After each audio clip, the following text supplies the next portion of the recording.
Hello students, expert guidance academy online classes में modern history of India हम लोग discuss कर रहे थे। आज उसमें हम लोग देखते हैं एजुकेशन से रिलेटेड कुछ महत्वपूर्ण कमीशन, समितियां और उसके रिजल्ट क्या रहे हैं। ठीक, तो भारत में जो आधुनिक शिक्षा, आज का हमारा टॉपिक रहेगा भारत में आधुनिक शिक्षा का विकास। ठीक, और वर्तमान समय में जो स्थिति है, जैसा कि आप जानते हैं अभी अभी नई शिक्षा नीति लाई गई है। हालांकि कोविड की वजह से वो पूरी तरह से अभी तक लागू नहीं हो पाई है। ठीक, लेकिन इस एजुकेशन पॉलिसी ने यह डिसाइड कर दिया कि अब आगे आने वाले आगामी 1-2 वर्षों में जितने भी कॉम्पिटिटिव एग्जाम होंगे उनमें एजुकेशन के इतिहास से रिलेटेड क्वेश्चन जरूर पूछे जाएंगे। ठीक, तो यहाँ पर हम जो है भारत में जो मॉडर्न एजुकेशन था, इसके डेवलपमेंट किस प्रकार से स्टार्ट होता है और क्या क्या स्टेजेस हैं, उसके बारे में थोड़ा सा चर्चा करेंगे। बहुत डेप्थ में नहीं पढ़ना है, लेकिन हाँ कुछ चीज़ों को जानना है। जो महत्वपूर्ण समितियाँ होंगी उसके बारे में हम लोग विस्तार में चर्चा करेंगे। तो सबसे पहले देखिए, वारेन हेस्टिंग्स द्वारा कलकत्ता में मदरसे की स्थापना कराई गई। यह मुख्यतः अरबी और फारसी भाषा के ज्ञान की प्राप्ति के लिए 1781 ईस्वी में सबसे पहला जो एजुकेशन के क्षेत्र में कुछ काम किया गया अंग्रेज़ों के द्वारा, वह क्या था? कलकत्ता मदरसा की स्थापना, और ये वारेन हेस्टिंग्स के द्वारा कराया गया था। कहाँ पर? कलकत्ता मदरसा। ऑब्वियसली बात कहाँ होगा? कलकत्ता में, यानी कि वर्तमान नाम क्या है? कोलकाता, पश्चिम बंगाल में। इसके बाद एक बहुत ही फेमस सोसाइटी थी, एशियाटिक सोसाइटी ऑफ बंगाल। ठीक, भारतीय इतिहास और संस्कृति के अध्ययन के लिए इस सोसाइटी की स्थापना कराई गई सर विलियम जोन्स के द्वारा 1784 ईस्वी में। ठीक, किसके द्वारा? सर विलियम जोन्स के द्वारा सन 1784 में, है ना। और देखिए इनका नाम याद रखिएगा, सर विलियम जोन्स का, क्योंकि ये महोदय विलियम जोन्स थे जिन्होंने एक बहुत ही फेमस पुस्तक है अभिज्ञान शाकुंतलम। ठीक, मूल रूप से यह संस्कृत में लिखी गई थी, अभिज्ञान शाकुंतलम। और जैसा कि आप जानते हैं इसके रचना कौन थे? कालिदास। ठीक, तो कालिदास कृत अभिज्ञान शाकुंतलम थी। इसका अनुवाद अंग्रेजी में करवाया इन्होंने। अनुवाद किस लैंग्वेज में करवाया? इंग्लिश में। ठीक, तो अभिज्ञान शाकुंतलम का इंग्लिश में अनुवाद कराने का श्रेय किसको प्राप्त है? सर विलियम जोन्स को प्राप्त है। और इन्होंने ही एशियाटिक सोसाइटी ऑफ बंगाल की स्थापना भी सन 1784 ईस्वी में करवाई थी। इसका उद्देश्य, इस सोसाइटी का उद्देश्य यही था कि जो भारतीय संस्कृति है या जो भारतीय इतिहास है, इसकी छानबीन करना, भारतीय इतिहास एवं संस्कृति की छानबीन करना। ठीक, इसके बाद आप देखिए, जोनाथन डंकन जो बनारस स्टेट में अंग्रेज रेजिडेंट थे, इनके प्रयासों से ही जो है संस्कृत कॉलेज की स्थापना हुई। किसकी स्थापना हुई? संस्कृत कॉलेज की स्थापना हुई बनारस में सन 1791 में। इसके बाद फोर्ट विलियम कॉलेज सन 1800 में वेलेजली के शासनकाल में स्थापित हुआ। वेलेजली के शासनकाल में फोर्ट विलियम कॉलेज कहाँ स्थापित किया? सन 1800 ईस्वी में इस्टेब्लिश किया गया। ये भी कलकत्ता में ही है ना। फोर्ट विलियम कॉलेज भी कहाँ है? कोलकाता में। तो ये प्रारंभ के है ना कुछ हैं जिनको आप ध्यान रखेंगे। देखिए, अनुवाद से याद आया कि भगवत गीता का भी अनुवाद जो है चार्ल्स विलिंग्स ने किया था, कराया था। चार्ल्स विलिंग्स महोदय ने भगवत गीता का अनुवाद किसमें करवाया? अंग्रेजी में, है ना। ठीक, इन पुस्तकों को समझने के लिए कि वास्तव में इसमें क्या लिखा है, इसका इंग्लिश में ट्रांसलेशन इन्होंने करवाया था।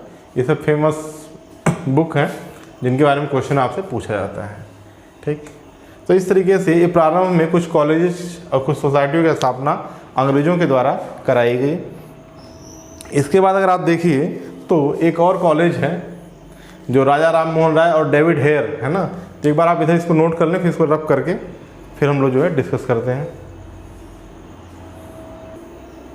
तो यहाँ पर देखिए, जो आपको हमने बताया कि फोर्ट विलियम कॉलेज जिसकी स्थापना कराई गई थी, फोर्ट विलियम कॉलेज, इस सन 1800 में इस्टेब्लिश कराया गया था।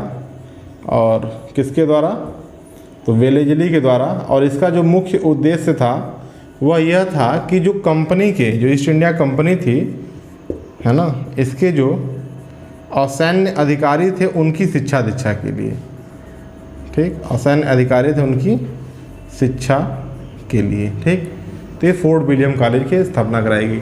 इसके बाद आप देखिए जो प्रमुख परिवर्तन होता है पॉलिसी के तौर पर, अगर हम आप देखें तो 1813 में जो चार्टर एक्ट था 1813 का, है ना, तो उस चार्टर एक्ट में 1813 ईस्वी का चार्टर एक्ट, इस एक्ट में यह व्यवस्था की गई कि गवर्नर जनरल प्रत्येक वर्ष 1 लाख रुपए उच्च शिक्षा पर खर्च करेंगे, है ना। 1 लाख का जो ग्रांट था वह एजुकेशन यानी कि शिक्षा को प्रमोट करने के लिए, प्रोत्साहित करने के लिए खर्च करना था। ऐसा प्रावधान 1813 चार्टर से किया गया। और एक और जो सबसे इम्पोर्टेंट फैक्ट है, इसके बाद देखिए 1817 ईस्वी में राजा राम मोहन राय तथा डेविड हेयर महोदय, ये नाम आप याद रखिएगा, डेविड हेयर महोदय के प्रयासों के द्वारा हिंदू कॉलेज की स्थापना, हिंदू कॉलेज कहाँ पर, तत्कालीन नाम मतलब उस समय का नाम कलकत्ता था, अभी क्या है कोलकाता। ठीक, हिंदू कॉलेज की स्थापना कराई गई। ठीक, इसका उद्देश्य यही था कि जो पाश्चात्य शिक्षा पद्धति है यानी पाश्चात्य पद्धति पर आधारित उच्च शिक्षा देना, आधारित उच्च शिक्षा प्रदान करना। ठीक, इसके बाद जो सबसे इम्पोर्टेंट एक समिति थी जिसका नाम था चार्ल्स वुड डिस्पैच 1854, इसने भारत के शिक्षा के विकास में या मॉडर्न एजुकेशन के डेवलपमेंट में बहुत ही महत्वपूर्ण एक परिवर्तन ले आया।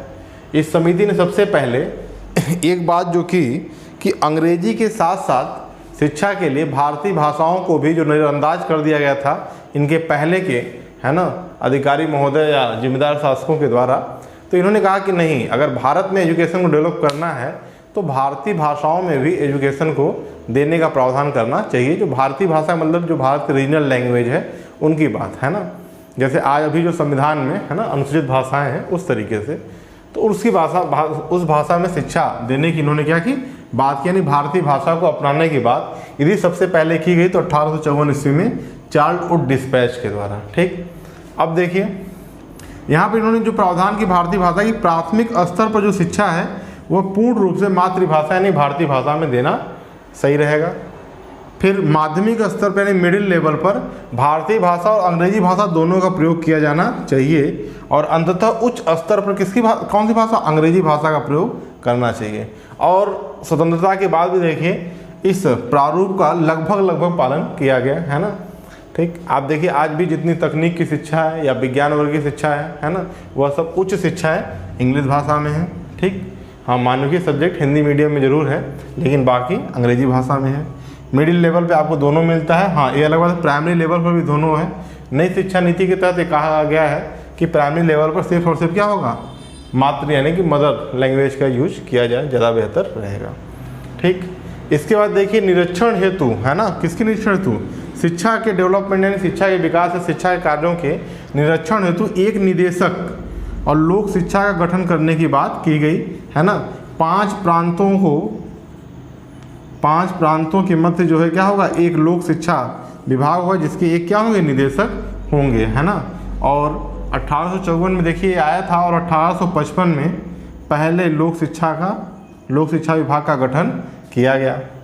फिर जिस प्रकार से देखिए लंदन में विश्वविद्यालय था उसी के पैटर्न पर कोलकाता, चेन्नई और मुंबई जो तीनों प्रेसिडेंसियां थे उस समय की, है ना, उन तीनों प्रेसिडेंसियों के जो सेंटर थे जैसे कोलकाता, मद्रास यानी कि अभी वर्तमान नाम क्या है चेन्नई, और मुंबई में विश्वविद्यालय की स्थापना करने का भी जो है प्रस्ताव रखा गया और फाइनली इसको माना भी गया।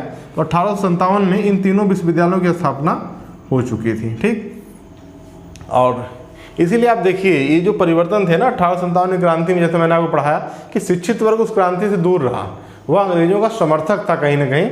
तो यही सब कारण थे क्योंकि अंग्रेज जो है क्या है आधुनिक शिक्षा को प्रमोट कर रहे थे जो भारतीयों को अपने फ्यूचर को दिखा रहा था। ठीक, तो जो युवा वर्ग था वह अंग्रेजों के कुछ चीज़ों से बहुत ही हद तक, काफ़ी हद तक सहमत था। ठीक, फिर इन्होंने जो पाश्चात्य साहित्य था उसका भी अनुवाद भारतीय भाषा में करवाया था कि भारतीय उनसे क्या हो, इंटरेक्ट हो, उनके बारे में भी जान जाए। तो इस तरीके से चार्ल्स वुड डिस्पैच था। इसके बाद वुड घोषणा पत्र आया जिसमें मैक्सिमम बातों को मान लिया गया था, है ना। जैसे 1855 में लोक शिक्षा का गठन और 1857 में विश्वविद्यालयों की स्थापना भी कर दी गई थी। ठीक, इसके बाद देखिए 1902 ईस्वी में विश्वविद्यालय शिक्षकों से जुड़ा हुआ, है ना, कि विश्वविद्यालय में शिक्षा का पैटर्न क्या हो, किस प्रकार से एजुकेशन को दिया जाए, इससे रिलेटेड एक आयोग आया। इसका नाम क्या था? रैले आयोग। इसका आयोग का नाम क्या था? रैले आयोग, सन 1902 ईस्वी में, है ना, याद रखिएगा। रैले आयोग किससे जुड़ा हुआ है? विश्वविद्यालयी शिक्षा से जुड़ा हुआ एक आयोग है। ठीक, अब इनके प्रावधानों को बहुत डेप्थ में हमने पहले ही कहा था कि नहीं पढ़ना है। ठीक, इसके बाद सैडलर आयोग आया 1917 ईस्वी में। ठीक, और यह सैडलर आयोग आया था कि जैसे आज भी आप देखिए महाविद्यालय और विश्वविद्यालय दोनों क्या है, उच्च शिक्षा के लिए रिस्पॉन्सिबल हैं, जो भारत में हायर एजुकेशन को प्रोवाइड कराते हैं। तो इनके बीच में क्या हो, तालमेल हो, है ना। क्योंकि अगर महाविद्यालय अपने सिलेबस को अलग रखेंगे और विश्वविद्यालय अगर अपने सिलेबस को अलग रखेंगे तो वहाँ से पढ़ा हुआ व्यक्ति, यहाँ से पढ़ा हुआ व्यक्ति, है ना, तो थोड़ा एक उनके बीच में क्या होना चाहिए, तालमेल होना चाहिए। और इसकी जो सबसे पहले बात की गई वह सैडलर आयोग में बात की गई सन 1917 ईस्वी में। और इसी के बाद आप देखिए जो 6 विद्यालय भारत में पहले चल रहे थे उच्च शिक्षा के, उनको विश्वविद्यालयों का दर्जा प्रदान किया गया। अगर उसमें हम नाम की बात करें तो पंजाब विश्वविद्यालय, पंजाब विश्वविद्यालय, इलाहाबाद विश्वविद्यालय, ये सब पहले महाविद्यालय थे, है ना। सैडलर आयोग के बाद सबको विश्वविद्यालय का दर्जा मिल गया। और इसके बाद आपका मैसूर अच्छा, पंजाब विश्वविद्यालय की स्थापना अगर हम देखें विद्यालय के रूप में तो 1882 है, इलाहाबाद का 1887 है ना। ऐसे ही यहाँ ऊपर लिख देते हैं आपका मैसूर संवर्धन विश्वविद्यालय, पटना विश्वविद्यालय, बनारस अध्ययन व